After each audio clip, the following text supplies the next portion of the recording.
చాలా కీలకంగా ఓట్లు చీలకుండా 98% స్ట్రైకింగ్ రేట్ ఉండేలాగా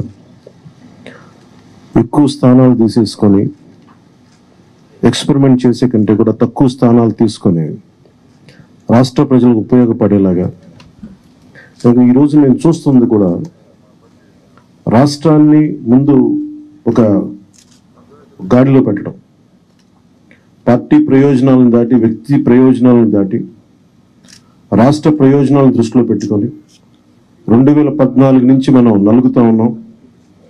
2019కి అరాచక పాలన వల్ల ఇంకా నలిగిపోతా ఉన్నాం. ఇలాంటి సమయంలో నేను చాలా నిర్మాణాత్మకంగా చాలా బాధ్యతతోటి అన్ని ఆలోచించి చాలామంది పెద్దలు 45 స్థానాలు కావాలి 70 స్థానాలు కావాలంటే ఒకటే చెప్పాను అందరికీ. 2019లో కనీసం నాకు ఒక 10 స్థానాలు ఉండుంటే ఈరోజు ఎక్కువ స్థానాలు తీసుకొని ఒక మంచి చక్కటి అవకాశం ఉండేది. అది కోల్పోయాం కాబట్టి ఈసారి తక్కువ స్థానాలతోటి 98% స్ట్రైకింగ్ రేట్ ఉండాలి. దాంట్లో భాగంగానే 24 స్థానాలు 3 పార్లమెంట్లు ఫిక్స్ అయిపోయాం. అలాగే 24 స్థానాలు కనిపిస్తున్నాయి, కానీ జనసేనకి మనం చూడాల్సింది 3 పార్లమెంట్లో ఇంకొక అదనంగా ఇంకొక 18 నుంచి 20 దాకా స్థానాలు అధికంగా యాడ్ అవుతాయి.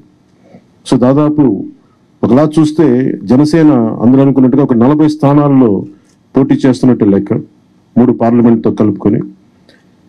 నేను కూడా ఒక ఈ అలయన్స్ బలంగా ఉండాలి, టీడీపీ జనసేన అలయన్స్ బలంగా ఉండాలి అంటే నేను కూడా ప్రత్యేకించి భారతీయ జనతా పార్టీని దృష్టిలో పెట్టుకొని కూడా నా సీట్లని కుదించుకోవడం జరిగింది. ఇది మన నాయకులందరికీ కూడా వ్యక్తి ప్రయోజనాలను పక్కన పెట్టి రాష్ట్ర ప్రయోజనాలని ముందుకు తీసుకెళ్దాం. ఓటు ట్రాన్స్ఫర్ అయిన రోజున ఎవరైతే త్యాగాలు చేశారో, ఎవరైతే కష్టపడి పనిచేశారో ప్రతి ఒక్కరికి పేరు పేరున ఈ సభావేదిక మీదుగా నేను తెలియజేసుకుంటా ఉన్నాను.